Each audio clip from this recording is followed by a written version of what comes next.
ঠিক আছে, তাহলে এক ধরি, প্রথমে ধরি দেখতে পারিস। হ্যাঁ, এই সমীকরণের দুইটি বীজ কি কি? আলফা ও বিটা। তাহলে সুতরাং বীজদ্বয়ের যোগফল কি হবে? সুতরাং বীজদ্বয়ের যোগফল মানে আলফা প্লাস বিটা, সেটা সূত্র কি? মাইনাস বি বাই, তাহলে মাইনাস বি বাই এ। আচ্ছা, এখানে বি এর ভ্যালু কত বলতো? বি এর ভ্যালু 1, এর ভ্যালু কত?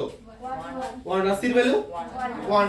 তাহলে x স্কয়ার সহগটা হচ্ছে a মানে 1, x এর সহগ হচ্ছে b সেটাও কত? 1, আর ধ্রুবক পদ হচ্ছে 1 মানে c এর মানটাও কত? 1। ঠিক আছে, তাহলে এখানে মাইনাস অফ উপরেও 1 নিচেও 1, তাহলে আলফা প্লাস বিটার ভ্যালু আমরা পাচ্ছি, আলফা প্লাস বিটার ভ্যালু কত পাচ্ছি? মাইনাস 1/1 মানে কি? মাইনাস 1ই থাকলো। তাহলে বীজদ্বয়ের যোগফল যেটা আমরা সেটা কি পেলাম? যে মাইনাস 1। ঠিক আছে, ও আমাদের লাগবে বীজদ্বয়ের গুণফল মানে আলফা বিটা, সেটা কি হয়? বীজদ্বয়ের গুণফল আলফা বিটা সেটা কি হয়? c by a। বল c এর ভ্যালু, c এর ভ্যালু হচ্ছে 1 আর এর ভ্যালু 1, তাহলে আলফা বিটা আমরা কি পেয়ে যাচ্ছি? আলফা বিটার যে মানটা সেটা আমরা পেয়ে যাচ্ছি কত? 1। আমাদের লাগবে এই দুটো, তাহলে আলফা প্লাস বিটার মান হচ্ছে -1 আর আলফা বিটা হচ্ছে 1। এবার প্রশ্নটা একটু ভালো করে পড়ে দেখ। বলছে 11 নম্বর যেটা, সমীকরণটির বীজগুলির বর্গ। হ্যাঁ 1 কে 1 দিয়ে ভাগ করলে তো 1ই থাকছে, আর সামনে তো মাইনাস। তাহলে কি হচ্ছে? বলছে সমীকরণটির বীজগুলির বর্গ যে সমীকরণের বীজ। আচ্ছা, এই যে বীজগুলি, তাহলে এই সমীকরণে দুইটি বীজ কি কি বলা আছে? আলফা আর বিটা আমরা ধরে নিলাম। এবার যে সমীকরণ আমাদের তৈরি করতে হবে তার বীজ কি আছে? এই সমীকরণের বীজের বর্গ। তাহলে নির্ণেয় সমীকরণের বীজ দুটি কি হবে? নির্ণেয় সমীকরণের বীজ দুটি কি হবে? আলফা স্কয়ার ও বিটা স্কয়ার। বোঝা গেল? লেখ, নির্ণেয় সমীকরণের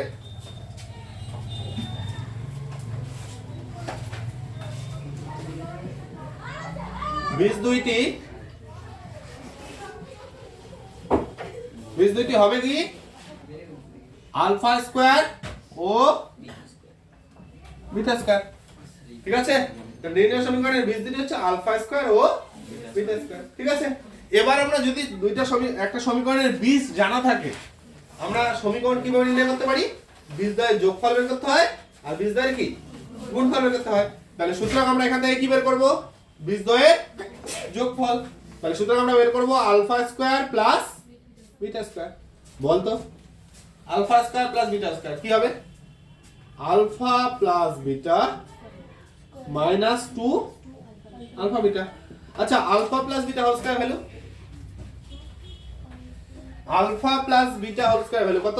আলফা প্লাস বিটার মান কত? -1, তাহলে -1 এর স্কয়ার -2 ইনটু আলফা বিটার ভ্যালু 1, তাহলে মাইনাস এর স্কয়ার তে প্লাস এই 1 এর স্কয়ার মানে 1, 1 - 2, তার মানে আমরা ভ্যালু কত পেলাম? -1। ঠিক আছে, তাহলে আমরা এই যে আলফা প্লাস বিটার ভ্যালু কত? -1, তাহলে -1 এর স্কয়ার হয়ে গেল, আর এটা -2 ইনটু আলফা বিটার মান কত? 1 বসিয়ে দিলাম। ঠিক আছে, তাহলে এখান থেকে আমরা পেয়ে গেলাম যে 1 - 2 তার মানে কত হচ্ছে? -1। তাহলে যে সমীকরণ দুটি বের করব তার যোগফল আমরা পেয়ে গেলাম। আর কি লাগে? গুণফল। ও গুণফল মানে আলফা স্কয়ার ইনটু, আচ্ছা এটাকে আমরা একবার এইভাবে লিখতে পারি না? আলফা বিটা তার স্কয়ার। দেখা যায়? দেখা যায় তো? পরের লাইন, এই আলফা বিটার ভ্যালু কত? আলফা বিটার ভ্যালু কত? 1, তাহলে কি হবে? 1 এর স্কয়ার। 1 এর স্কয়ার মানে? আচ্ছা, একটা সমীকরণের যে সমীকরণটা আমরা বের করব সেই সমীকরণের বীজদ্বয়ের যোগফল আমরা জানি, সেই সমীকরণের বীজদ্বয়ের গুণফল আমরা জানি। তাহলে নির্ণয় সমীকরণটি কি হবে? সূত্রটা কি? সূত্রটা কি বল? x স্কয়ার মাইনাস বীজদ্বয়ের যোগফল ইনটু কত? বীজদ্বয়ের যোগফল ইনটু x প্লাস কত? বীজদ্বয়ের গুণফল। হ্যাঁ, তাহলে সুতরাং নির্ণয় সমীকরণটি হবে, তাহলে এখানে আমরা কি দেখছি? নির্ণয় সমীকরণটি হবে কত বল আরেকবার বল x স্কয়ার মাইনাস কি বিজয়ের যোগফল মানে alpha square plus beta square তার সাথে কত x তারপরে প্লাস কি হবে গুণফল মানে alpha square beta square equal হচ্ছে 0।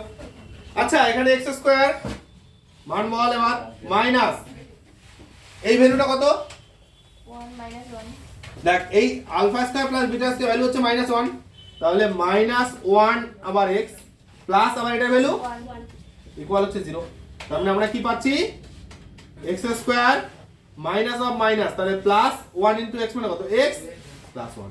লক্ষ্য কর আমরা অঙ্কটা যে সমীকরণ থেকে শুরু করছি আবার সেই সমীকরণেই চলে আসলো হলো। তাহলে এটাই বলছে সেই সমীকরণটি নির্ণয় করা আমাদের। তাহলে এই সমীকরণের বীজদ্বয় হচ্ছে আলফা আর বিটা দেওয়া আছে। আমরা যে সমীকরণটি নির্ণয় করব তার বীজদ্বয় কত হবে আলফা স্কয়ার আর বিটা স্কয়ার।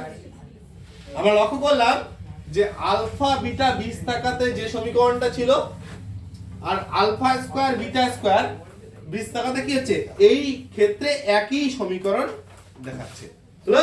তাহলে আমরা যে সমীকরণ নির্ণয় করছি সেটা কি x square plus x plus 1 equal 0 complete. ঠিক আছে।